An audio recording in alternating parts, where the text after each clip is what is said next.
Okay, तो चलो बच्चों शुरू करते हैं आयनिक इक्विलिब्रियम। ठीक है ना। केमिकल इक्विलिब्रियम हमने पढ़ रखा है। केमिकल इक्विलिब्रियम में एक्चुअली हमने केसी और केपी के बारे में सीखा था। ठीक है, इस चैप्टर में जो हम इक्विलिब्रियम कांस्टेंट पढ़ेंगे वो बहुत सारे होंगे इक्विलिब्रियम कांस्टेंट, और अलग अलग तरह के सब्सटेंस के लिए अलग अलग तरीके के इक्विलिब्रियम कांस्टेंट को हम डिफाइन करेंगे। एसिड होगा तो हम देखेंगे एसिड के लिए के डिफाइन करेंगे, वीक एसिड के लिए obviously.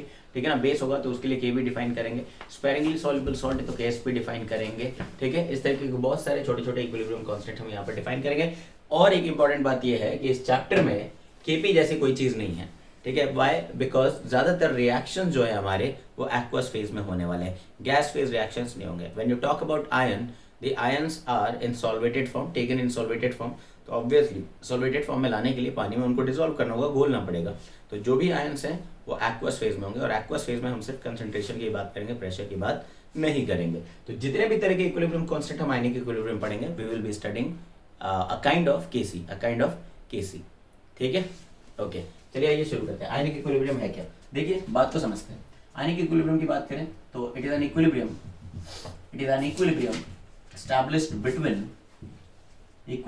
established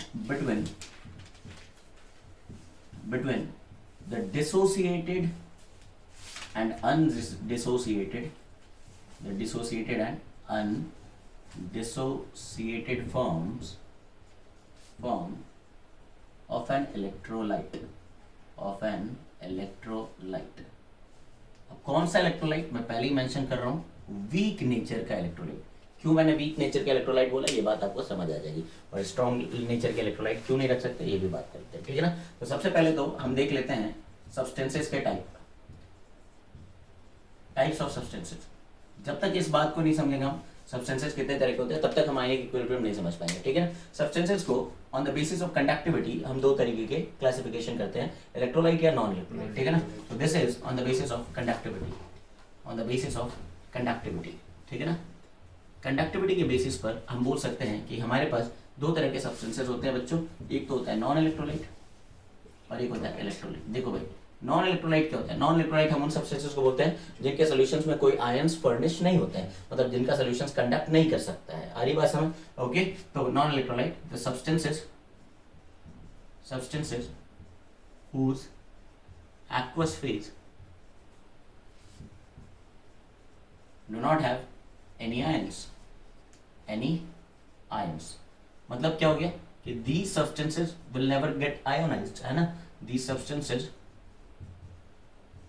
do not get ionized। बात समझ आ रही है तो बता दो भाई। ठीक है ना। ये सब्सटेंसेस आयोनाइज नहीं होते हैं। ठीक है ना। अच्छा, इसका मतलब इनके अंदर नेचर ऑफ बॉन्ड्स क्या रहे होंगे, किस प्रकार के बॉन्ड रहे होंगे इनके पास? तो बच्चों इनके पास प्योर कोवेलेंट बॉन्ड रहे होंगे, नॉन पोलर टाइप के प्योर कोवेलेंट बॉन्ड रहे होंगे, जब भी तो वो आयनाइज नहीं हो पा रहा है कि नहीं।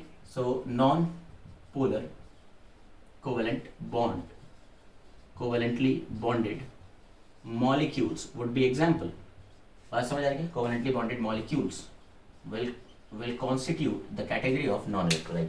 ठीक है ना। एग्जाम्पल के तौर पर अगर हम बात करें तो ग्लूकोज आपका हो सकता है। ठीक है, ग्लूकोज के अंदर कोवेलेंट बॉन्ड है, आप जान रहे हो। ठीक है, सुक्रोज हो सकता है C12H22O11। ठीक है, हम यूरिया ले सकते हैं, यूरिया का फॉर्मूला NH2CONH2 है ना। तो हाँ, NH2CONH2। तो ये भी है, ये भी नॉन इलेक्ट्रोलाइट है, ये आयनाइज नहीं हो सकता। इसके अलावा जो आपने कॉम्प्लेक्स कंपाउंड पढ़े थे, ठीक है ना, उसमें भी देखे थे जिनमें आयनाइजेशन स्फीयर नहीं है। कोई भी कॉम्प्लेक्स सॉल्ट जिसमें आयनाइजेशन स्फीयर नहीं है वो सब भी क्या हो जाएगा, नॉन इलेक्ट्रोलाइट की तरह बिहेव करेगा। You remember this particular complex, है ना, ट्राईएमीन ट्राईक्लोराइड क्रोमियम थर्ड। ठीक है ना। या कोई भी अगर आपको याद हो तो कार्बोनिल्स, मेटल कार्बोनिल भी आयनाइज नहीं होने वाले। ठीक है ना। NiCO4। क्या ये बात समझ आ रही है क्या? ठीक है ना। तो इन सब में आयनाइजेशन स्फीयर मिसिंग है, तो इसका मतलब होगी ये सब के सब एक तरह के क्या है, नॉन इलेक्ट्रोलाइट्स हैं। यहाँ तक तो बातें क्लियर होंगी। नॉन इलेक्ट्रोलाइट समझ आ गई सभी को? जल्दी बताइए। नॉन इलेक्ट्रोलाइट अगर आप समझ गए तो दूसरे तरह के जो सब्सटेंसेस होते हैं वो होते हैं आपके इलेक्ट्रोलाइट्स। ठीक है, बात समझ आ रही होगी। इलेक्ट्रोलाइट्स होते क्या भाई? इलेक्ट्रोलाइट्स हम उन सब्सटेंसेस को बोलेंगे जिनको पानी में घोलने पर कुछ आयंस फर्निश होते हैं, कुछ मतलब ज्यादा भी हो सकता है, कम भी हो सकता है, वो अलग बात है। उसी बेसिस पर हम स्ट्रॉन्ग या वीक इलेक्ट्रोलाइट की बात कर सकते हैं। ठीक है ना। तो कहने का मतलब इनके सॉल्यूशन में आयंस प्रोड्यूस होते हैं और ये कंडक्टिंग नेचर के होते हैं। ठीक है। सो substances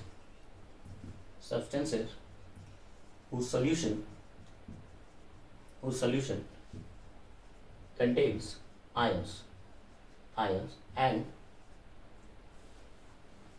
they have conducting properties,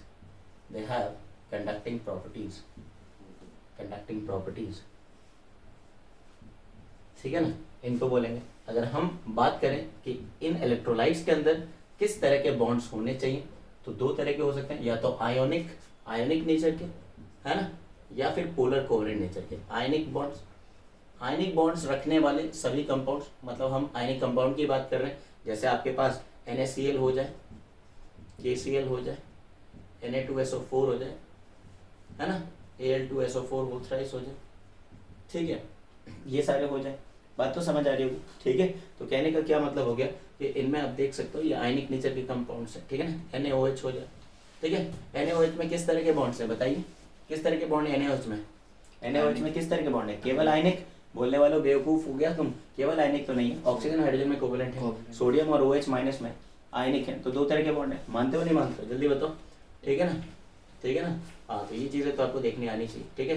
जैसे मान लो कोई मैंने एसिड ले लिया हो, कोई भी एसिड बता दो, ठीक है, बता सकते हो? हाँ, तो उसमें वो आयनिक बॉन्ड नहीं है ना, ठीक है। चलिए, तो आयनिक बॉन्ड वाले हो जाए या फिर पोलर कोवेलेंट बॉन्ड रखने वाले हो जाए, पोलर कोवेलेंट बॉन्ड रखने वाले हो जाए। पोलर कोवेलेंट बॉन्ड रखने वाले सब्सटेंसेस भी हो सकते थे, जैसे HCl में पोलर कोवेलेंट बॉन्ड है, मानते हो? फॉर्मिक एसिड में पोलर कोवेलेंट बॉन्ड है, एसिटिक एसिड में पोलर कोवेलेंट बॉन्ड है, बोलो है ना, है ना। NH4OH पोलर कोवेलेंट बॉन्ड है। बात समझ आ रही है क्या, बोलो, है कि नहीं?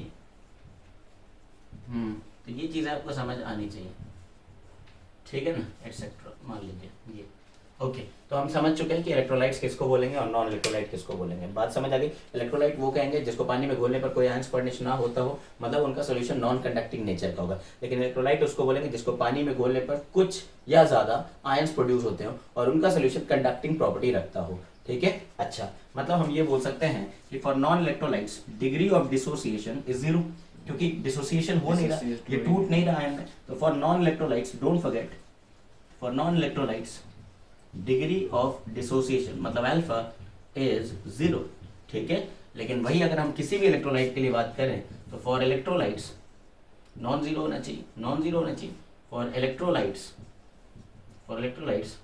Degree of dissociation alpha is not equals to 0, है ना। अल्फा की कुछ ना कुछ तो वैल्यू होंगी, कम या ज्यादा उससे मतलब नहीं। अच्छा, मुझे बताओ अल्फा की मैक्सिमम वैल्यू कितनी जाती है? तुम लोग को पढ़ाया है केमिकल इक्विलिब्रियम में 1 जाती है। अल्फा जब 1 गया तो कितना परसेंट डिसोसिएशन हो गया? 100% डिसोसिएशन हो गया, है ना। अल्फा की मिनिमम वैल्यू कितनी जा सकती है? 0 जाने का मतलब है डिसोसिएशन नहीं हुआ, है ना। तो नॉन इलेक्ट्रोलाइट के लिए ये मिनिमम पर है, और जो स्ट्रॉन्ग इलेक्ट्रोलाइट होंगे तो स्ट्रॉन्ग इलेक्ट्रोलाइट का 100% आयनाइजेशन होगा, 100% डिसोसिएशन होगा, वहां पर अल्फा की वैल्यू हम कितनी मान के चलते हैं? 1। हम आगे पढ़ेंगे कि ये इलेक्ट्रोलाइट्स भी दो तरह के फर्दर हो सकते हैं, strong electrolyte as well as weak electrolytes हो सकते हैं, ठीक है ना। तो मैं यही एक और बात पॉइंट नंबर 2 भी नोट करके लिख रहा हूं मैं, ठीक है ना।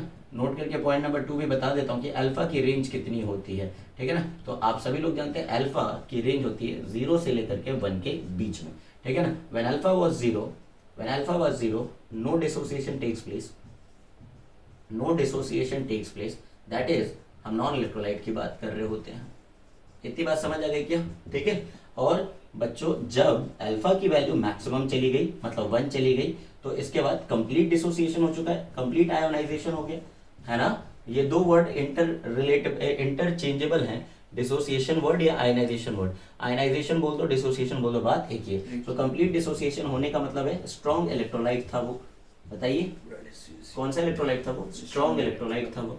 मतलब कि ये कि जब सर ने बोल दिया कि अल्फा की वैल्यू ना तो 1 है ना तो 0 है, इसके बीच में है, तो इसका मतलब है पार्शियल डिसोसिएशन हुआ होगा, कंप्लीट डिसोसिएशन नहीं हुआ। आयंस मिल रहे हैं पर उतने आयंस नहीं मिल रहे हैं जितने कि स्ट्रॉन्ग के केस में मिल रहे थे। इसका मतलब ये सभी इलेक्ट्रोलाइट्स किस कैटेगरी के होंगे? Weak electrolytes. क्या मेरी बात समझ चुके हैं? ठीक है ना, कि जब अल्फा की वैल्यू 0 से 1 के बीच में है तो इसका मतलब है पार्शियल डिसोसिएशन हुआ है, और जो इलेक्ट्रोलाइट है ना वो है आपका वीक इलेक्ट्रोलाइट। बात समझ आ गई? तो this is our page number 1। I hope पहले जो हमने स्टार्ट किया है ये चीज आपको समझ आ गई है। फोटो ले लीजिए। टाइप्स ऑफ सब्सटेंस के टाइप देखे थे, दो तरह के ब्रॉडली हमने क्लासिफाई किए, नॉन इलेक्ट्रोलाइट और इलेक्ट्रोलाइट। नॉन इलेक्ट्रोलाइट वो जिसके सोल्यूशन में कोई आयंस नहीं, जो कंडक्टिविटी की प्रॉपर्टी नहीं रखता है, मतलब जिसका डिग्री ऑफ डिसोसिएशन 0, उसमें कोई आयंस नहीं मिलने वाले। इलेक्ट्रोलाइट वो है जिसमें कुछ ना कुछ कम या ज्यादा आयंस मिलेंगे, जिनका सोल्यूशन कंडक्टिंग नेचर का हो सकता है। अल्फा की वैल्यू 0 नहीं है, अल्फा की वैल्यू 0 से बड़ी है, नॉट इक्वल टू 0 है, ठीक है। फिर हमने यही समझा कि अल्फा के बेसिस पर हम बता सकते हैं कि हमारा सब्सटेंस किस नेचर का है। अल्फा अगर 0 है तो सब्सटेंस नॉन इलेक्ट्रोलाइट है, अल्फा 0 नहीं है तो इलेक्ट्रोलाइट है। अब इलेक्ट्रोलाइट में भी वही हम देखने जा रहे हैं, दो तरह के इलेक्ट्रोलाइट हो सकते हैं, स्ट्रॉन्ग या वीक, जो हमने लिखा था, ठीक है ना। स्ट्रॉन्ग इलेक्ट्रोलाइट का डिग्री ऑफ डिसोसिएशन मैक्सिमम होता है, मतलब 1 होता है, ठीक है। और वीक इलेक्ट्रोलाइट का डिग्री ऑफ डिसोसिएशन 0 से लेकर के 1 के बीच में होता है कि नहीं। हाँ, तो टाइप्स ऑफ इलेक्ट्रोलाइट की बात करें तो हमारे पास दो तरह के हो सकते हैं बच्चों। एक तो हो जाएगा आपका स्ट्रॉन्ग इलेक्ट्रोलाइट, स्ट्रॉन्ग इलेक्ट्रोलाइट है ना, जल्दी बताओ स्ट्रॉन्ग इलेक्ट्रोलाइट किसको बोलेंगे, जिसके सोल्यूशन में मैक्सिमम नंबर ऑफ आयंस है, ठीक है ना। तो solution of this substance, solution of this substance contains maximum number of ions, maximum number of ions. क्या मेरी बात समझ आ रही क्या, ठीक है ना। मतलब इनके सोल्यूशन में जो कंडक्टिंग प्रॉपर्टी आएगी वो भी मैक्सिमम आएगी एट अ गिवन कंसंट्रेशन, ठीक है ना। So this show maximum conductance, ये भी बात समझ आ रही है कि नहीं, बात समझ आ रही ना। हाँ, तो अब इनके अल्फा की बात करें तो डीओडी वैल्यू, डीओडी या alpha for strong electrolyte is 1, this is equal to what, 1, ठीक है। अब अगर हम यहाँ पर आगे देखें तो मुझे बताओ, अब हमें एग्जांपल देखना है, तो स्ट्रॉन्ग इलेक्ट्रोलाइट के एग्जांपल्स क्या क्या हैं। एक तो हो जाएगा आपका स्ट्रॉन्ग एसिड, स्ट्रॉन्ग एसिड्स, ठीक है। एक हो जाएगा आपका स्ट्रॉन्ग बेस और एक हो जाएगा सभी आयनिक सॉल्ट्स। अब स्ट्रॉन्ग एसिड में हमने कौन कौन से एसिड लेने, तो सब लोग देखें, है ना। हेलो एसिड्स में HF को भूल जाओ, HCl, HBr, HI, ये 3 तो हेलो एसिड्स हो गए। इसके अलावा सभी लोग जानते हैं नाइट्रिक एसिड स्ट्रॉन्ग एसिड है, ठीक है। परक्लोरिक एसिड स्ट्रॉन्ग एसिड है और सल्फ्यूरिक एसिड भी स्ट्रॉन्ग एसिड है। तो बच्चों ये जो 6 एसिड्स लिखे हैं मैंने, इसको हम आयनिक इक्विलिब्रियम में स्ट्रॉन्ग एसिड के लिस्ट में रखते हैं, ठीक है। बात समझ आ रही है, ओके। दूसरा जो एग्जांपल है स्ट्रॉन्ग इलेक्ट्रोलाइट का वो है स्ट्रॉन्ग बेसिस, ठीक है ना, स्ट्रॉन्ग बेसिस। अब मुझे बताओ स्ट्रॉन्ग बेस मतलब एल्कली लेना है हमें, मतलब हाइड्रोक्साइड्स लेने हैं, क्या लेने हैं, हाइड्रोक्साइड। अगर मैं ग्रुप 1 की बात करूं, एल्कली मेटल्स की बात करूं, तो lithium, sodium, potassium, rubidium, caesium, francium, यही होते हैं, ठीक है। इस ग्रुप में से पहला मेटल हटा दो, बाकी का हाइड्रोक्साइड रख लो। पहला मेटल हटाने का मतलब लिथियम हटा दो तो आपको मिलेगा sodium hydroxide, potassium hydroxide, rubidium hydroxide, caesium hydroxide, बोलो। और फ्रांशियम तो रेडियो एक्टिव है, भूल जाओ। अब हम second group number 2 alkaline earth metal का हाइड्रोक्साइड लेने जा रहे हैं। इसमें बेरिलियम और मैग्नीशियम हटा देना। पहले ग्रुप में किस किस को हटाया तुमने, लिथियम को, पहला मेटल हटाया। उसमें ग्रुप 2 में 2 मेटल शुरू के हटा दो, तो बच क्या रहा है बताओ, कैल्शियम बच रहा है ना, स्ट्रॉन्शियम बच रहा है, बेरियम बच रहा है और रेडियम बच रहा है। रेडियम तो रेडियो एक्टिव है, खैर उसको नहीं देखेंगे। तो ये 7 स्ट्रॉन्ग बेसेस हैं आयनिक इक्विलिब्रियम में, और ये जो हमने रखे हैं 6, ये स्ट्रॉन्ग एसिड है। यहाँ पर बात तो समझ आ रही है, कोई दिक्कत नहीं है, ठीक है ना। अच्छा, अब किसी भी तरह के आप सॉल्ट्स बना सकते हो, all ionic salts, all ionic salts, ठीक है ना। अगर हम बात करें तो सभी आयनिक सॉल्ट्स हमारे स्ट्रॉन्ग इलेक्ट्रोलाइट के लिस्ट में आ जाएंगे। मैं रैंडमली कोई भी सॉल्ट लिख रहा हूँ, ठीक है ना। जैसे मानो मैंने लिख दिया NaCl, ठीक है, मैंने लिख लिया KCl, ठीक है। कुछ क्लोराइड सॉल्ट्स लिख रहा हूँ मैं, है ना, जैसे MgCl2, ठीक है। जैसे सपोज कैल्शियम क्लोराइड ले लिया है, ये क्लोराइड सॉल्ट्स हैं, बोला है कि नहीं, ये सारे के सारे क्या है, क्लोराइड सॉल्ट्स, ठीक है ना। आप ब्रोमाइड सॉल्ट भी रख सकते थे, KBr, NaBr, समझ रहे हो क्या, MgBr2, ठीक है, CaBr2 एटसेट्रा, ऐसे रख सकते थे। नाइट्रेट सॉल्ट्स रख सकते थे, NaNO3, KNO3, बोलो है कि नहीं, ये सब सॉल्ट्स ही तो हैं, ठीक है। Magnesium nitrate, calcium nitrate, formula तो बनाना आना चाहिए, ठीक है। आप चाहो तो एल्यूमिनियम नाइट्रेट रख सकते हो, एल्यूमिनियम नाइट्रेट, AlNO3 तो ऑल दिस सॉल्ट्स, ठीक है ना। आप कोई भी सॉल्ट सोच लीजिए दुनिया का, वो सब सल्फेट सॉल्ट ले लिया, मान लो Na2SO4, ठीक है, K2SO4, ठीक है, MgSO4, बोलो भाई समझ आ रहा है क्या, ठीक है ना, Al2SO4 एटसेट्रा एटसेट्रा। कई सॉल्ट में लिख सकता हूँ यहाँ पर, तो कुछ कॉम्प्लेक्स सॉल्ट भी लिख सकता था मैं, है कि नहीं। कॉम्प्लेक्स सॉल्ट जैसे K4FeCN6, याद है ना, K4FeCN6, बोलो ये बात समझ आ रही क्या, ठीक है।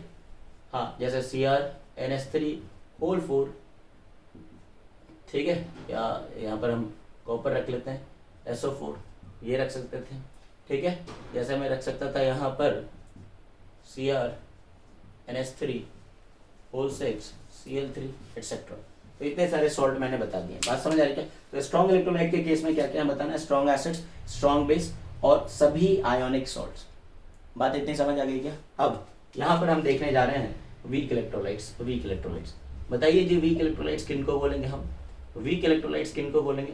वीक इलेक्ट्रोलाइट्स हम उन सब्सटेंस को बोलेंगे, ठीक है ना, जिनके सोल्यूशन में आयंस आ तो रहे होंगे पर उतने भी ज्यादा आयंस नहीं होंगे जितने कि स्ट्रॉन्ग इलेक्ट्रोलाइट से प्रोड्यूस हो रहे हैं। मतलब इनका पार्शियल डिसोसिएशन होता है। क्या होता है, पार्शियल डिसोसिएशन होता है। इनका क्या होता है, कंप्लीट डिसोसिएशन। बोलो ये बात समझ आ रही है क्या। स्ट्रॉन्ग इलेक्ट्रोलाइट्स का क्या होता है, कंप्लीट डिसोसिएशन, है ना। अगर किसी इलेक्ट्रोलाइट का कंप्लीट डिसोसिएशन हो रहा है, मतलब 100% डिसोसिएशन हो रहा है, बोलो तभी तो, है ना। अल्फा की वैल्यू कितनी आ रही है, 1, मतलब 100% डिसोसिएशन हो रहा है। क्यों बच्चों, ये बात समझ आ रही है क्या आप लोगों को, है कि नहीं। अच्छा, वीक इलेक्ट्रोलाइट का मतलब हम क्या बोल सकते हैं कि इनका पार्शियल डिसोसिएशन हुआ था। क्या हुआ था, इनका पार्शियल डिसोसिएशन, मतलब इनके सोल्यूशन में आयंस तो हैं पर उतने नहीं है, ठीक है ना। So they are partially dissociated and their solution have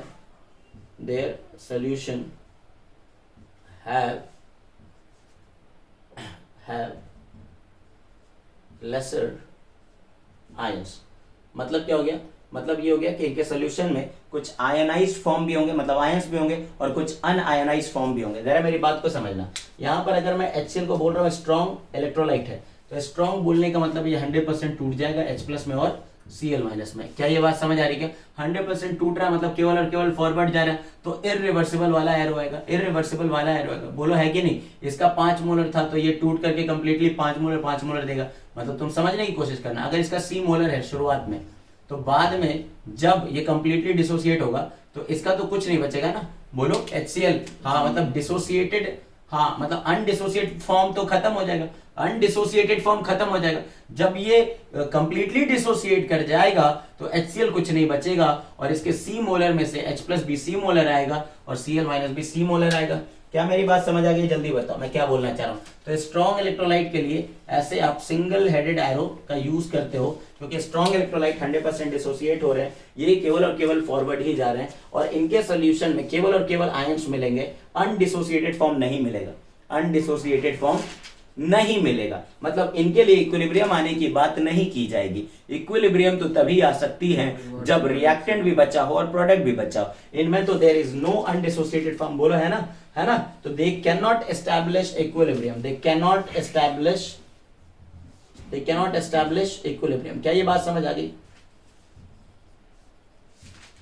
हाँ जी, मतलब कि ये हमें समझ आ गया कि यार आयनिक इक्विलिब्रियम चैप्टर में स्ट्रॉन्ग इलेक्ट्रोलाइट का कोई काम ही नहीं है। To be honest, strong electrolyte का कोई काम नहीं है। लेकिन हाँ, वीक इलेक्ट्रोलाइट की बात करें तो अभी हमने बोला पार्शियली डिसोसिएट हो रहे हैं। पार्शियली डिसोसिएट होने का मतलब है थोड़े बहुत आयंस देंगे और थोड़े बहुत अनडिसोसिएटेड फॉर्म में भी बच जाएगा। मतलब कि यहां पर कुछ रिएक्टेंट भी रहा होगा और कुछ प्रोडक्ट भी रहा होगा। बोलो हाँ या ना। तो यहां तो इक्विलिब्रियम आएगी ही आएगी। तो वीक इलेक्ट्रोलाइट्स ही वो सब्सटेंस हैं जो कि इक्विलिब्रियम एस्टैब्लिश करते हैं। हाँ, वो अलग बात है कि कल को वीक के साथ स्ट्रॉन्ग भी मिलाओ तब भी इक्विलिब्रियम आएगी, वीक के साथ वीक भी मिलाओ तब भी इक्विलिब्रियम आएगी। वीक इलेक्ट्रोलाइट को सिंगली रख लो, अकेले रख लो, उनका सोल्यूशन ले लो, तब भी इक्विलिब्रियम आएगी। बोलो बात समझ आ गई, हाँ या ना। बात समझ आ गई, ठीक है ना। हाँ, so their solution have lesser ions, है ना, and it consist of both dissociated and undissociated form, dissociated and undissociated form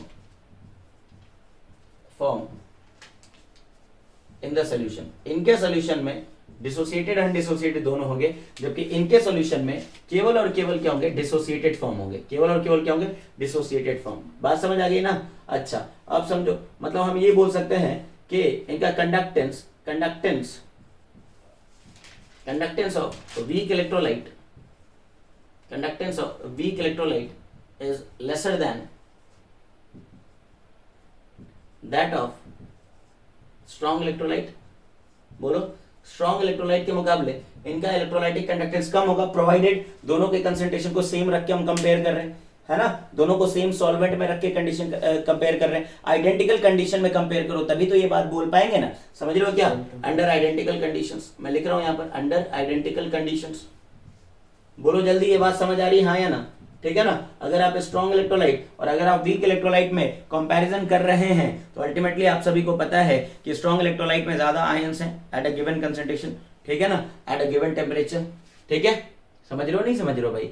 ठीक है, हाँ इन द सेम सॉल्वेंट। तो ये क्योंकि हम जानते हैं कंडक्टेंस इन चीजों से प्रभावित होती है, नेचर ऑफ इलेक्ट्रोलाइट से, नेचर ऑफ सॉल्वेंट से, है ना, टेम्परेचर से, इन चीजों से तो अफेक्ट होती है। इलेक्ट्रोकेमिस्ट्री में हमने पढ़ा हुआ है, कोलरॉशस लॉ वगैरह जहां पढ़ा था, conductivity, molar conductivity, limiting molar conductivity, ये सारी बातें हमने पढ़ी है ना। डाइल्यूशन और कंसंट्रेशन पे तो डिपेंड करता ही है, आपको याद होगा। तो स्ट्रॉन्ग इलेक्ट्रोलाइट वीक इलेक्ट्रोलाइट के लिए हमने ग्राफ भी बनाया था, लैम्डा एम वर्सेस रूट सी का, है ना, डिबाई हकल ऑनसांजर इक्वेशन पढ़ा था, भूल गए क्या तुम लोग 12th में? ठीक है ना, पढ़ाया है ना ये सब, ओके।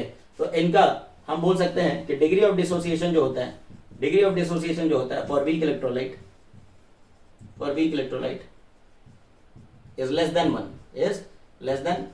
1 but greater than 0। बोलो ये बात जान रहे हैं ना, बट ग्रेटर देन 0, ठीक है। अब बात आती है इनके एग्जाम्पल की।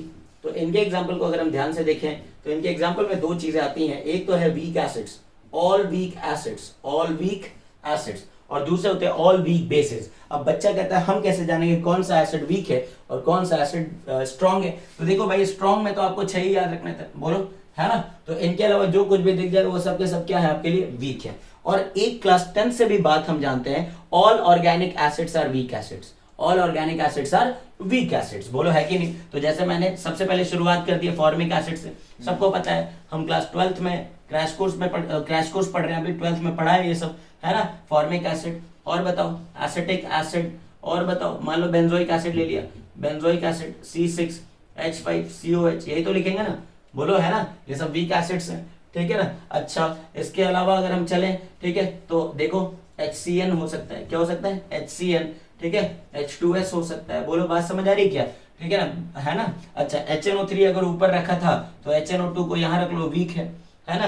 HCl HBrHI स्ट्रॉन्ग है तो HF वीक है, बोलो भाई। H2SO4 अगर स्ट्रॉन्ग है तो H2SO3 वीक है। इसके अलावा जो ज्यादा यूज होगा वो है कार्बोनिक एसिड, ठीक है ना। और आपको याद हो तो 3 oxy acid of phosphorus, don't forget, ठीक है ना, H3PO4, है ना, H3PO3, H3PO2, खास करके ये सब के सब क्या है? वीक है, ठीक है। अच्छा, HClO4 अगर स्ट्रॉन्ग था तो HClO3 क्लोरिक एसिड वीक है, HClO2 क्लोरस एसिड वीक है, HClO हाइपोक्लोरस एसिड वीक है।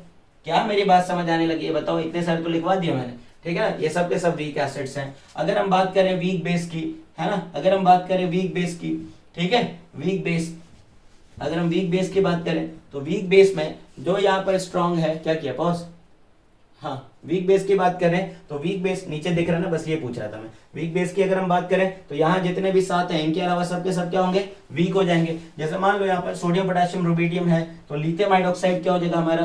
वीक बेस हो जाएगा। ग्रुप 2 में अगर हम देखें तो कैल्शियम से स्ट्रॉन्ग है तो बेरिलियम और मैग्नीशियम क्या हो जाएगा बताना? बेरिलियम और मैग्नीशियम वीक हो जाएंगे। बेरिलियम और मैग्नीशियम के हाइड्रोक्साइड, एल्यूमिनियम हाइड्रोक्साइड यहाँ नहीं रखा है तो एल्यूमिनियम हाइड्रोक्साइड क्या हो जाएगा हमारा? वीक हो जाएगा।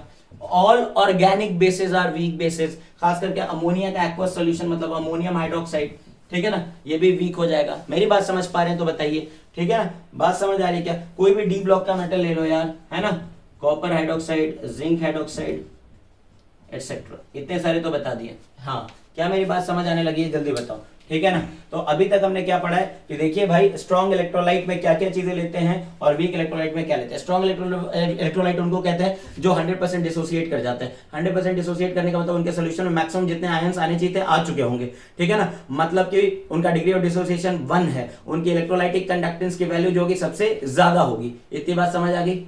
इतनी बात समझ आ गई, ठीक है ना। और इनके एग्जांपल क्या है? 3 चीजें, strong acid, strong base, all ionic salts. Strong acid, strong base, all ionic salt. Strong acid में हमने 6 एसिड्स याद किए हैं, HCl, HBr, HI, HNO3, HClO4, H2SO4। ठीक है। स्ट्रॉन्ग बेस की अगर बात करें तो पहले ग्रुप में लिथियम हटा के सबका हाइड्रोक्साइड ले लो, सोडियम का, पोटेशियम का, रुबिडियम का, सीजियम का। ठीक है। और ग्रुप 2 में बेरिलियम, मैग्नीशियम हटा के सबका हाइड्रोक्साइड ले लो, कैल्शियम का, स्ट्रोंशियम का, बेरियम का। 7 तो स्ट्रॉन्ग बेस हो गए। सॉल्ट के कॉम्बिनेशन कई तरीके से बन सकते हैं। सॉल्ट बनता कैसे? एसिड बेस रिएक्शन से। तो किसी भी एसिड और कोई भी बेस, मतलब जब इनको मिक्स करोगे तो सॉल्ट बनेगा। उस सॉल्ट के फॉर्मूले में कटायन आएगा बेस से, अनायन आएगा एसिड से, कटायन आएगा बेस से। जैसे मान लो NaCl की बात करें तो ये NaOH से आया है और HCl से आया है, NaOH से आया है HCl से, ये KOH से आया है और HCl से। बात समझ आ रही क्या? तो किसी भी एसिड और बेस को देख करके, एसिड और बेस के रिएक्शन से सॉल्ट बनता है। मतलब आप सॉल्ट को देख करके आप पहचान सकते हो वो कौन से एसिड से आया होगा, वो कौन से बेस से आया होगा। ठीक है ना। कटायन में केवल OH माइनस जोड़ दो, कटायन क्या है इसका? Na प्लस, OH माइनस जोड़ दो, NaOH, अनायन में H प्लस दे दो तो एसिड का पता चल जाएगा। Cl माइनस में H प्लस दे दो, HCl से बना हुआ है। बोलो बात समझ आने लगी है? अच्छा, वीक इलेक्ट्रोलाइट की बात करें तो वीक इलेक्ट्रोलाइट होता है जो पार्शियली डिसोसिएट करता है। पार्शियली डिसोसिएट करने का मतलब है इसके सॉल्यूशन में ज्यादातर आयंस नहीं आएंगे, इनको ज्यादा आयंस नहीं होंगे in comparison to the strong electrolyte under the identical condition. Under the identical condition जानबूझ के बोल रहा हूं मैं, कंसंट्रेशन का इंपॉर्टेंस है। ठीक है। दूसरी बात ये हो जाएगी यहां पर कि इनका डिग्री ऑफ डिसोसिएशन जो है 1 से कम होगा, 0 से ज्यादा होगा, 0 से 1 के बीच में रहा होगा। अगर एग्जांपल की बात करें तो दो चीजें वीक इलेक्ट्रोलाइट की कैटेगरी में आती हैं, वीक एसिड और weak base. Weak acid in सभी 6 एसिड के अलावा जितने भी सोच सकते हो, वीक बेसिस इन सभी 7 बेसिस के अलावा जितने भी सोच सकते हो। और एक और बात, क्योंकि ये डिसोसिएट कर रहा है, जब पार्शियली डिसोसिएट कर रहा है तो कुछ आयंस भी होंगे और कुछ अनआयनाइज्ड फॉर्म भी होगा।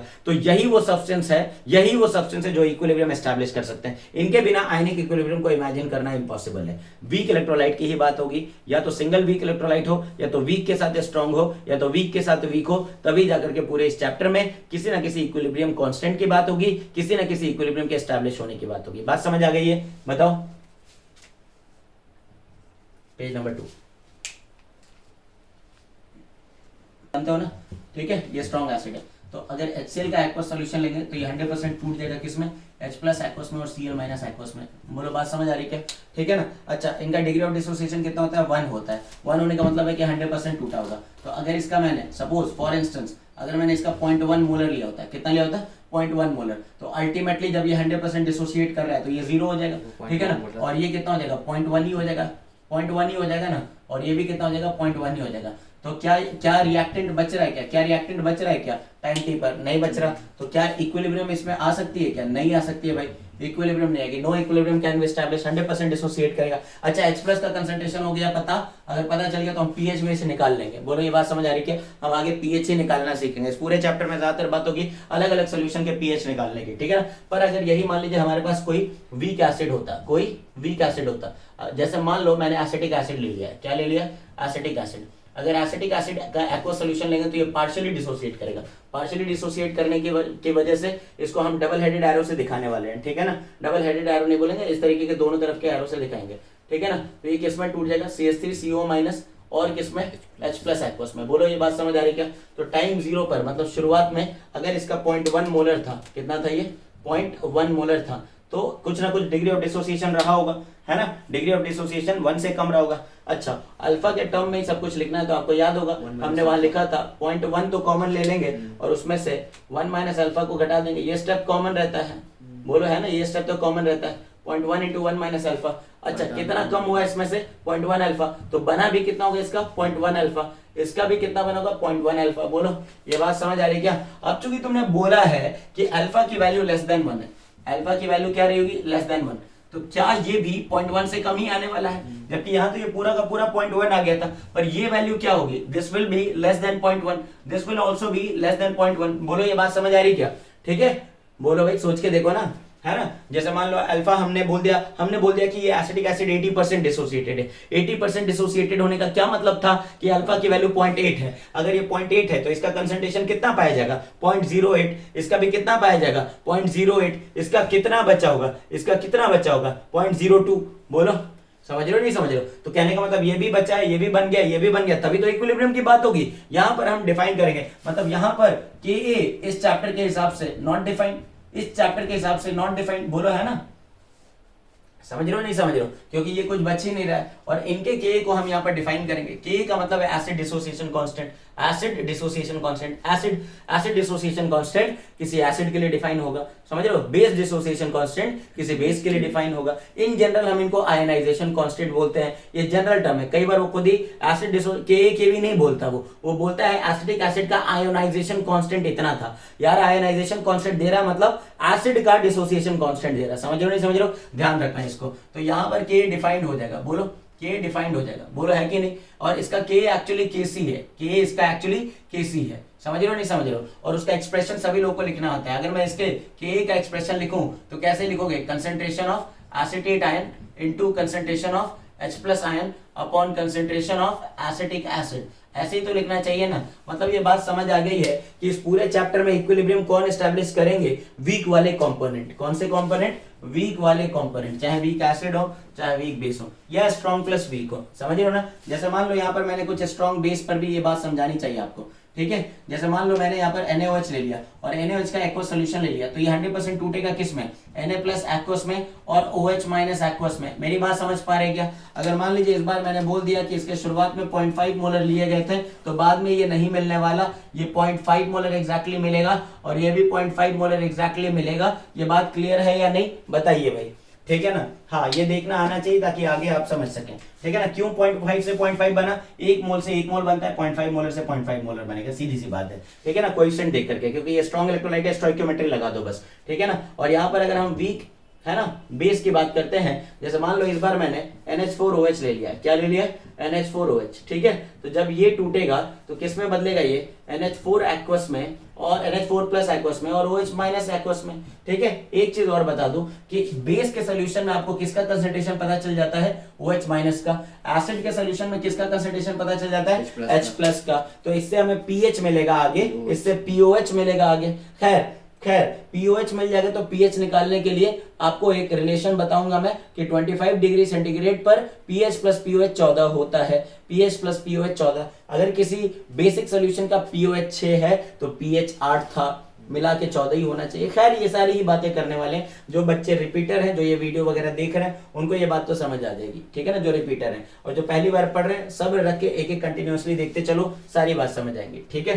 देखो यहाँ पर अगर मैं इसकी बात करूँ, ये 0.5 मोलर है, तो ये क्या कैसे टूटेगा। मान लो इसका डिग्री ऑफ डिसोसिएशन अल्फा है, तो 0.5 × 1 - अल्फा, ये शुरू में नहीं था, ये हो जाएगा 0.5 अल्फा, ये शुरू में नहीं था, ये हो जाएगा 0.5 अल्फा। बच्चों इस पूरे चैप्टर में ये स्टेप तो कॉमन है, ये स्टेप तो कॉमन है। जितना ज्यादा अल्फा रहा होगा उतना ज्यादा इसका कंसंट्रेशन होगा, उतना ज्यादा इसका भी कंसंट्रेशन होगा। हाँ या ना, हाँ या ना, है कि नहीं। क्या ये बात समझ आ रही है। यहां से भी आपको किसका कंसंट्रेशन पता चल रहा है, OH- का। ऊपर किसका कंसंट्रेशन पता चल रहा था, H+ का।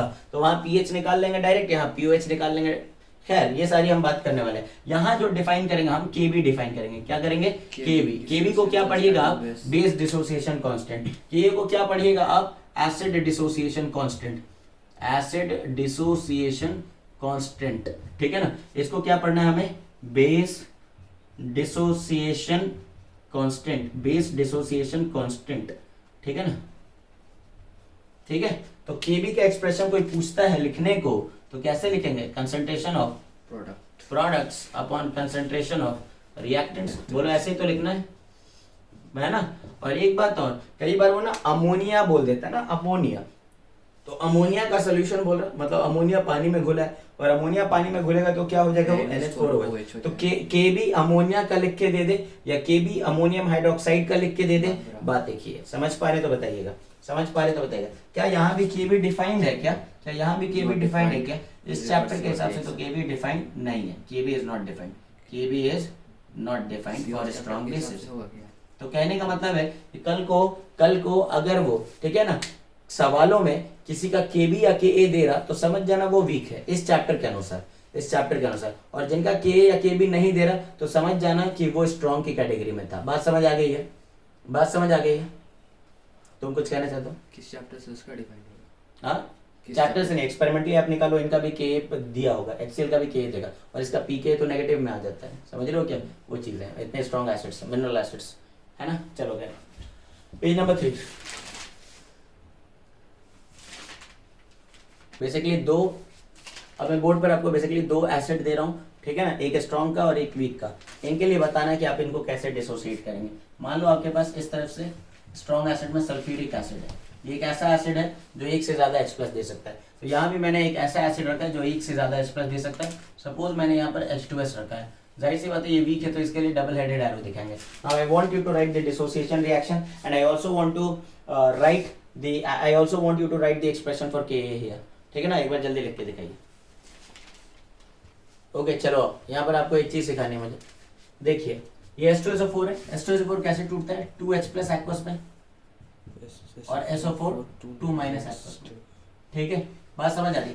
अगर मान लीजिए इसका मैंने 0.1 मोलर लिया होता, ठीक है, तो जब ये खत्म हो जाएगा तो इसके 1 मोल से 2 मोलर बनता है, तो ये कितना बन चुका होगा 0.2 मोलर। लेकिन इसके 1 मोल से ये 1 मोल, कोएफिशिएंट 1:1 का है, तो ये कितना बनेगा 0.1 ही मोलर। ये बात क्लियर है, बताइए, ठीक है ना। क्योंकि ये स्ट्रॉन्ग इलेक्ट्रोलाइट है तो इससे सारे के सारे आयंस एक ही स्टेप में मैंने तोड़ करके दिखा दिए। लेकिन बच्चों ये वीक इलेक्ट्रोलाइट है और कई बच्चे इसको ऐसे लिख रहे होंगे 2H+ aqueous plus S-2 aqueous, ये हो जाएगा गलत, ये हो जाएगा गलत। मैं आपको एक बात बता दूं कि जो वीक इलेक्ट्रोलाइट्स, ऐसे वीक इलेक्ट्रोलाइट जो एक से ज्यादा आयंस दे सकते थे, मतलब जो बाइनरी टाइप के सॉल्ट नहीं रहे होंगे, बाइनरी टाइप का एसिड नहीं रहा होगा, बाइनरी टाइप का बेस नहीं रहा होगा, मतलब एक से ज्यादा H+ देने वाले एसिड या एक से ज्यादा OH- देने वाले बेस अगर हैं तो वो एक एक करके अपने H+ और OH- को फर्निश करते हैं।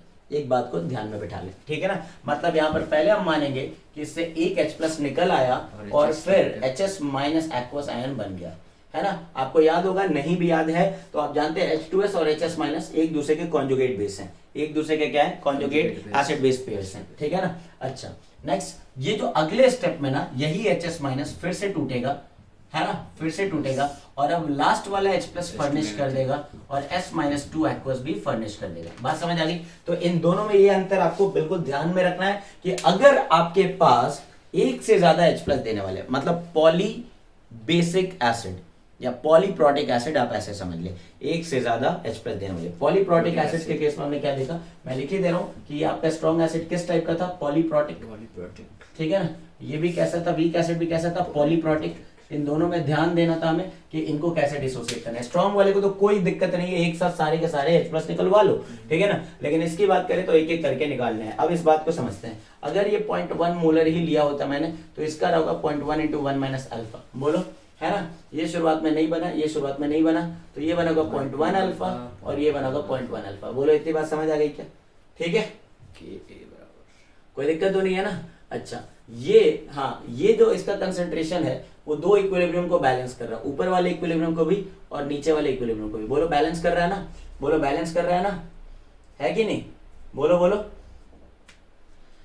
समझ रहे हो नहीं समझ रहे हो, ठीक है ना। हाँ, तो जितना ऊपर में रहोगा उतना ही यहाँ भी रहोगा, इस बात को समझेंगे, ठीक है ना। इसको साइमल्टेनियस इक्विलिब्रियम का कंसेप्ट बोलते हैं। खैर, मैं बोलना ये चाह रहा हूँ कि अगले स्टेप में क्या रहोगा, इसका जितना कंसंट्रेशन यहाँ पे रहोगा, मान लो यहाँ पर है, इसको मैं कुछ और बोल देता हूँ, सपोज इसको हम लोग C1 बोल देते हैं। तो यहाँ पर मान लीजिए शुरुआत में ये C1 था, शुरुआत में कितना था, C1 था, समझ रहे हैं क्या। तो ये भी टूट जाएगा, C1 - समथिंग और, है ना, यहाँ से भी कम होगा। और चूंकि ये कॉमन आयन है तो उधर भी इसको बैलेंस करना होगा। साइमल्टेनियस इक्विलिब्रियम का कंसेप्ट है ये, ठीक है ना। एनीवेज, मैं अभी इतना बताऊंगा, आप लोग कंफ्यूज हो जाएंगे, ठीक है। इधर ध्यान दो, बस यहाँ पर आपको जो लिखना है उस पर ध्यान दो। चूंकि ये पॉलीप्रोटिक एसिड है और दो इक्विलिब्रियम एस्टेब्लिश कर रहा, तो ऐसे एसिड के लिए दो Ka वैल्यूज दी गई होती है। पहला जो Ka है उसको Ka1 बोलते हैं। क्या बोलते हैं, Ka1। ये Ka1 किसका है, H2S का। और यहाँ पर हम डिफाइन करेंगे Ka2। क्या डिफाइन करेंगे, Ka2। Ka1 का एक्सप्रेशन क्या हो जाएगा, concentration of H+ into concentration of HS- whole divided by concentration of H2S। अगर हम Ka2 की बात करें तो कैसे डिफाइन होगा, concentration of H+ into concentration of S-2 whole divided by concentration of HS-। बोलो, इतनी बात समझ आ रही क्या। हम ज्यादातर केसेस में देखेंगे कि पहले स्टेप से H+ जो आता है वो बहुत ज्यादा आता है, मतलब Ka1 की वैल्यू कहीं कहीं कहीं ज्यादा है Ka2 से। क्या इतनी बात समझ आ गई है, K1 is much greater than K2, K1 is much greater than K2, ठीक है ना। इसका थोड़ा सा खास ख्याल रखना है। यहाँ पर मैं एक चीज पर और फोकस करना चाहूंगा कि अगर आप ध्यान से देखियो ऊपर note and note, time and again इसको लिख रहा हूं मैं क्योंकि ये बहुत इंपॉर्टेंट कंसेप्ट है, बच्चे गड़बड़ करते हैं कि कंसंट्रेशन ऑफ, अगर मैं H+ निकालूं H2SO4 से तो उसका दुगना हमेशा रहेगा। बोलो है कि नहीं, बोलो है कि नहीं, ठीक है।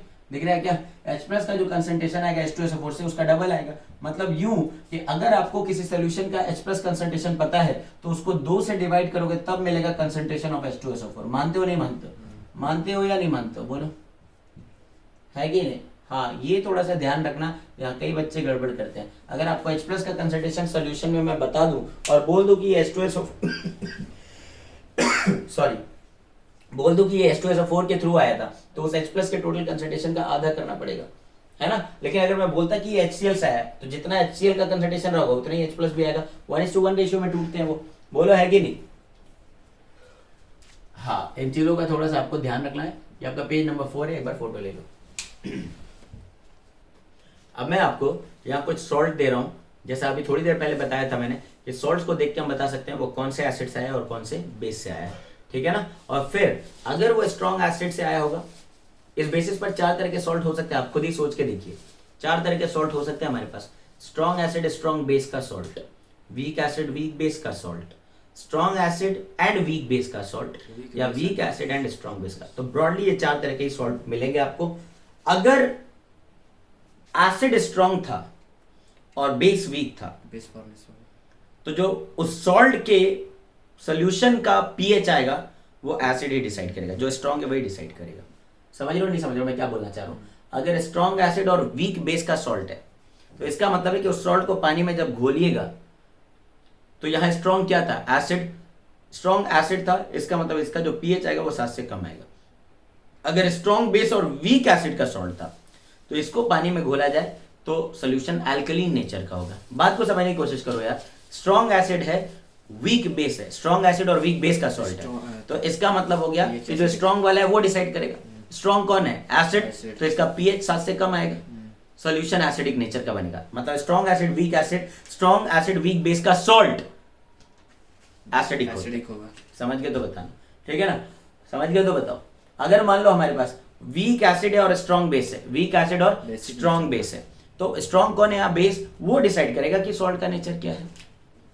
उसको पानी में अगर डाल दिया जाए, है ना, उसको अगर पानी में डाल दिया जाए, उसको अगर पानी में डाल दिया जाए, तो जो सोल्यूशन बनेगा, जो सॉल्ट के सोल्यूशन बनेंगे, उसको डिसाइड कौन करेगा? Strong base. पीएच इसका 7 से ज्यादा आएगा, नेचर अल्कलीन होगा। अगर स्ट्रॉन्ग एसिड और स्ट्रॉन्ग बेस का सॉल्ट है, तो इसको पानी में घोलने से, तो हम आगे सीखेंगे, कोई हाइड्रोलिसिस नहीं होती। ये सारी बातें हाइड्रोलिसिस में दोबारा से आएंगी। मतलब स्ट्रॉन्ग एसिड और स्ट्रॉन्ग बेस के सोल्यूशन का पीएच एग्जैक्टली 7 आता है, उसको न्यूट्रल सोल्यूशन बोलते हैं, ठीक है। और वीक एसिड और वीक बेस होगा तो इसका पीएच 7 से ज्यादा, कम या बराबर भी आ सकता है। ये बात ध्यान रखेंगे। आगे ये सारे कंसेप्ट आएंगे सॉल्ट हाइड्रोलिसिस में। फिलहाल मेरा एम ये है कि मैं सॉल्ट लिखूं, आप देखते ही बता सकें कि कौन से एसिड कौन से बेस से आया है और उस सॉल्ट के सोल्यूशन का पीएच कैसा रहा होगा, नेचर कैसा रहा होगा, ठीक है। आइए चलिए इस तरह के सवाल को अभी देख लेते हैं। मैंने दिया है आपको सॉल्ट, सॉल्ट से आपको देखना है कि एसिड कौन सा था, फिर देखना है आपको कि बेस कौन सा था, ठीक है, कौन स्ट्रॉन्ग है कौन नहीं। फिर हम बात कर लेंगे नेचर, नेचर क्या था सॉल्ट के सोल्यूशन का, nature of salt solution, nature of salt solution, and we can talk about pH of the solution, pH of the solution. मेरी बात समझ आ रही है क्या? ठीक है, कर पाओगे इन सवालों को, कर पाओगे? हाँ ठीक है भाई, जरा देख लो, ठीक है। कुछ बच्चे जवाब दे रहे हैं, समझ लो जरा, ठीक है। ओके, तो मान लो हमारे पास एक सॉल्ट है NaCl, दूसरा एक सॉल्ट है Na2CO3, तीसरा एक सॉल्ट है suppose NH4 whole twice SO4, suppose beryllium chloride, ठीक है। पांचवा पोटेशियम नाइट्रेट, छठा CH3COOK, सातवा HCOO,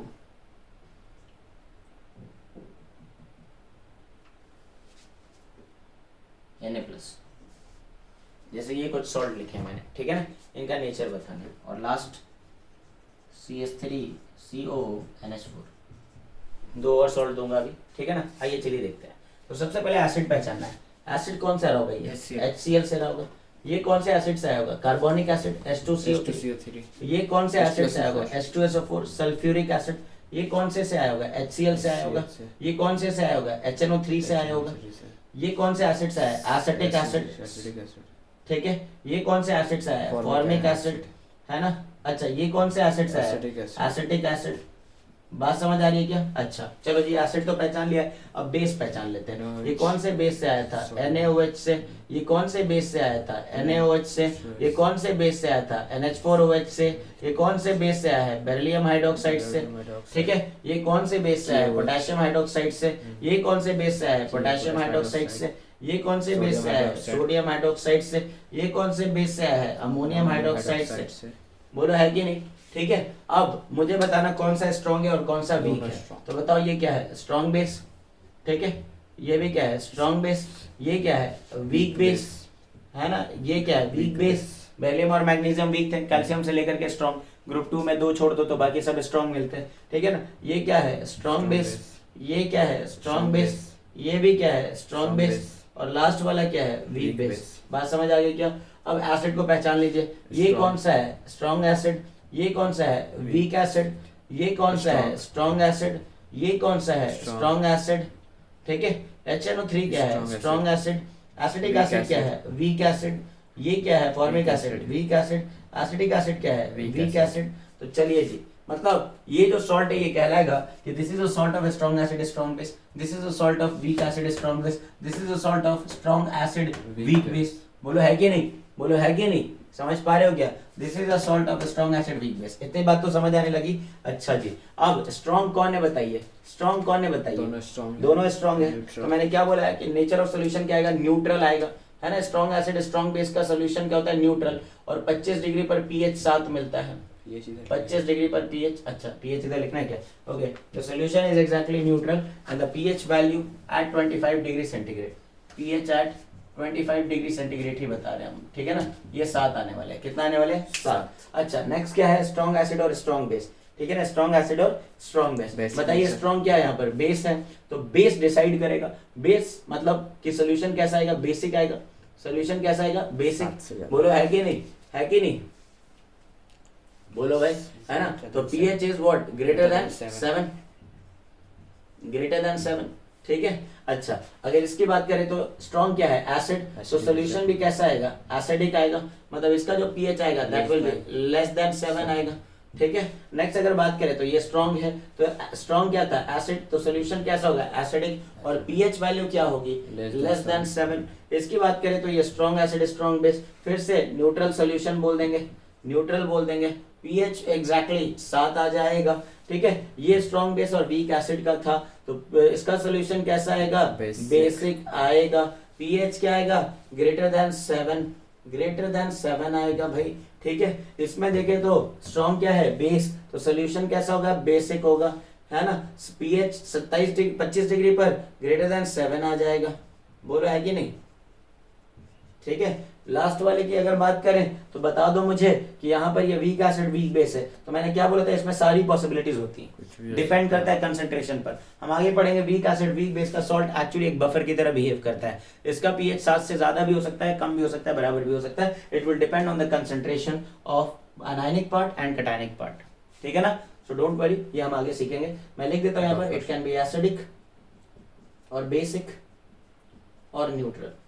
इतनी बात समझ आ रही है क्या? ध्यान रखेंगे, ये लेस देन 7 भी आ सकता है, ठीक है ना? लेस देन 7 भी आ सकता है, मोर देन 7 भी आ सकता है, और इक्वल टू 7 भी आ सकता है। समझ गया ना?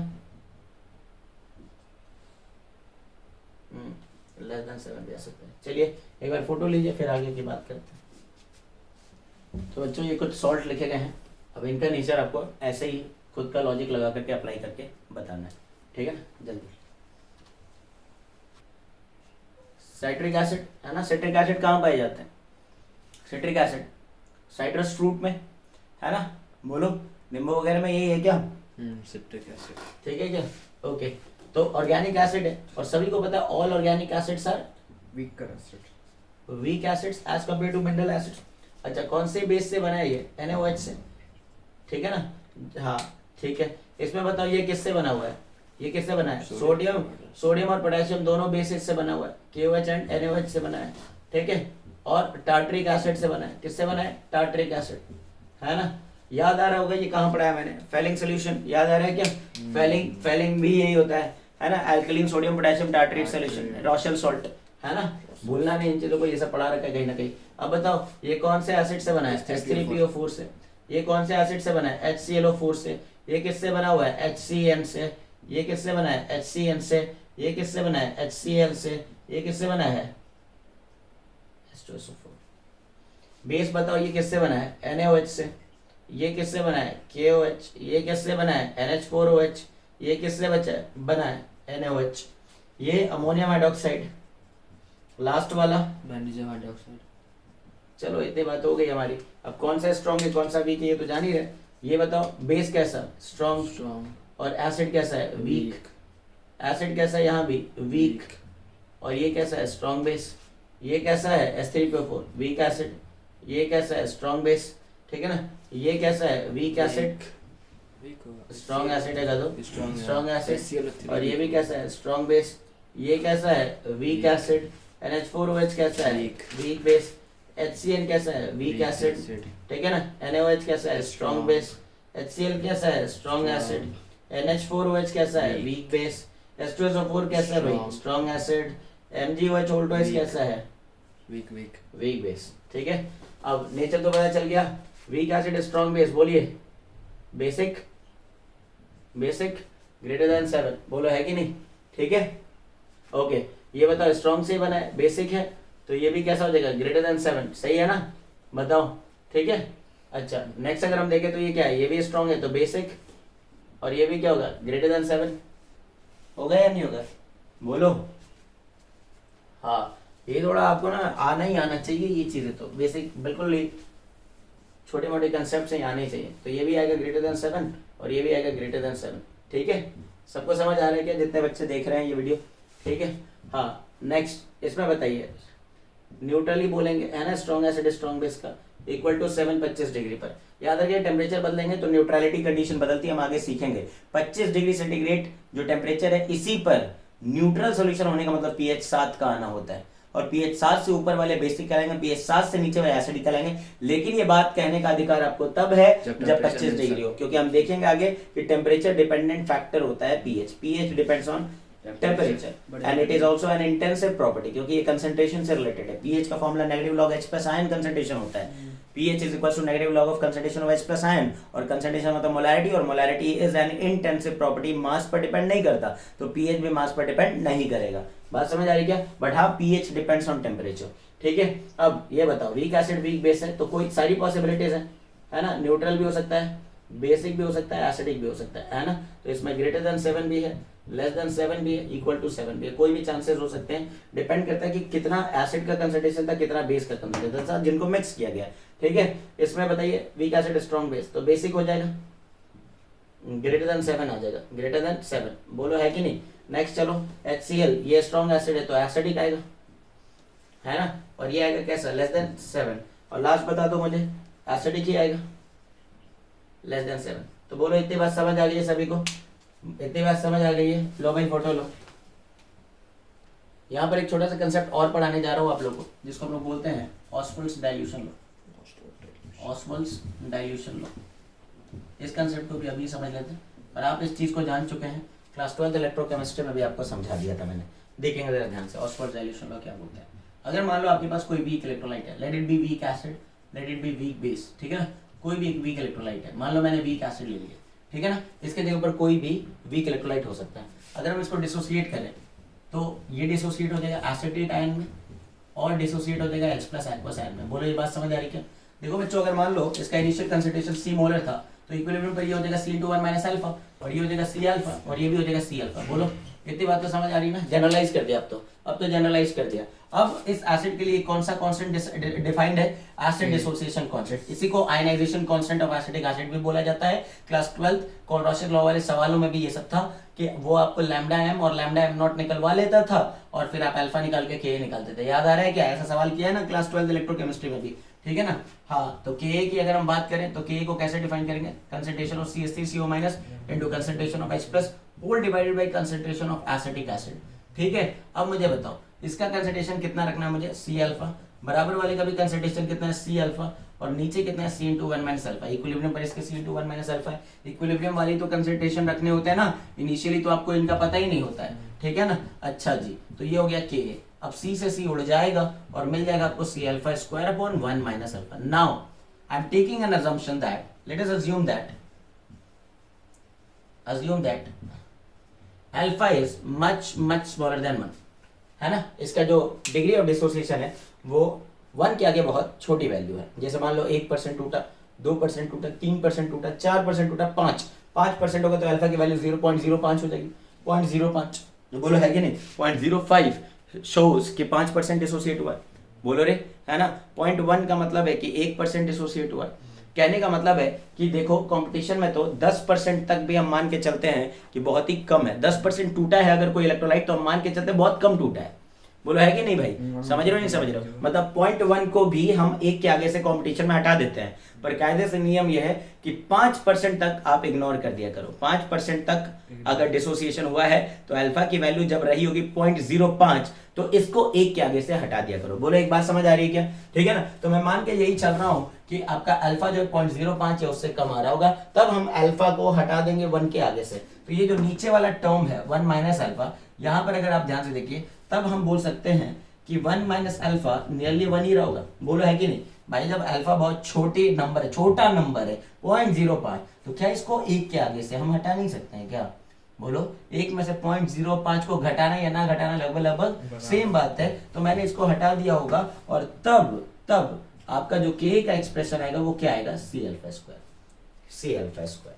अब यहां से भी आप देख सकते हो कि अल्फा स्क्वायर की वैल्यू हो जाएगी के ए अपॉन सी, मतलब अल्फा की वैल्यू हो जाएगी अंडर रूट ऑफ के बाई सी। के क्या है, एक तरह का इक्विलिब्रियम कांस्टेंट है, बोलो के is a kind of equilibrium constant. Is it और इज इट नॉट, बताओ, है ना। हाँ, इक्विलिब्रियम कांस्टेंट है और equilibrium constant depends only on temperature. ये भी बात नहीं पता है क्या गरीबों, है ना। सिर्फ और सिर्फ ये किस पर डिपेंड करता है, टेम्परेचर पे। कोई और फैक्टर तो है ही नहीं जो इक्विलिब्रियम कांस्टेंट को बदल सकता है, accepting when the coefficient of the reaction is change. आपको याद होगा कोएफिशिएंट बदलने से भी इक्विलिब्रियम कांस्टेंट्स वगैरह की वैल्यू चेंज हो जाती है। टेम्परेचर बदल सकता है इक्विलिब्रियम कांस्टेंट को, या फिर कोएफिशिएंट बदल सकता है इक्विलिब्रियम कांस्टेंट को। इसके अलावा प्रेशर का चेंज, कंसंट्रेशन का चेंज, वॉल्यूम का चेंज, कैटलिस्ट को डालना, इनर्ट गैस को डालना, all these are not going to affect the value of equilibrium constant. So what I want to say is कि अल्टीमेटली जब ये कांस्टेंट है तो स्क्वायर रूट के अंदर भी ऊपर कांस्टेंट ही तो आएगा, है ना। बताओ, ये सब कुछ तो कांस्टेंट ही हो गया ना। मतलब हम क्या बोल सकते हैं यहाँ से, समझो। मतलब अल्फा को मैं थोड़ी देर के लिए ऐसे लिख सकता हूँ, रूट के ए अपॉन रूट सी। अब रूट के ए क्या है, एक कांस्टेंट वैल्यू है, this is a constant value upon root C. यहाँ से क्या आपको समझ आ रहा है कि degree of dissociation is inversely proportional to concentration, बताइए, है ना। So degree of dissociation of a weak electrolyte is inversely proportional to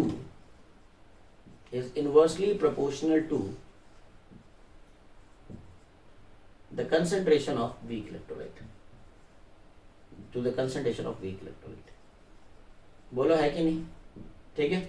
मतलब क्या हो गया कि अगर कंसंट्रेशन को कम किया जाए, मतलब कि सॉल्यूशन को डाइल्यूट किया जाए, वीक एसिड के सॉल्यूशन को आप क्या करो, डाइल्यूट करो, पानी डालो, उसमें पानी डालते रहो, तो इसका मतलब हो गया कंसंट्रेशन गिरेगा। और जब कंसंट्रेशन की वैल्यू कम होने लगेगी तो अल्फा बढ़ेगा, मतलब डिग्री ऑफ डिसोसिएशन बहुत बढ़ता जाएगा। समझ रहे हो नहीं समझ रहे हो, ठीक है ना। So that is on dilution का मतलब क्या है, पानी डालते रहना, डाइल्यूट करो, उसमें वॉल्यूम बढ़ाते रहो। On dilution concentration decreases and DoD alpha increases, बोलो है कि नहीं।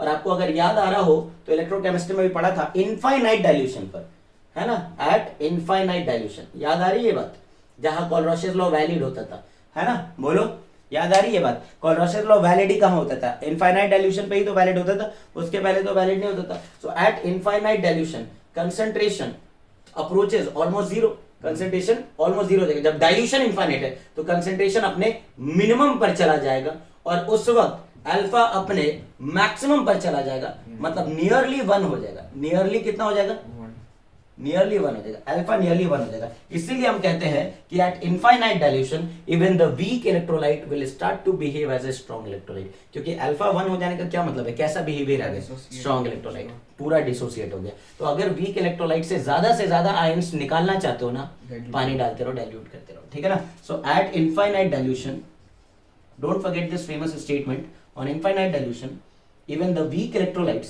स्टार्ट्स टू बिहेव एज, क्या मेरी बात समझ आ रही है? जल्दी बताओ, जल्दी बताओ। Even the weak electrolytes start to behave as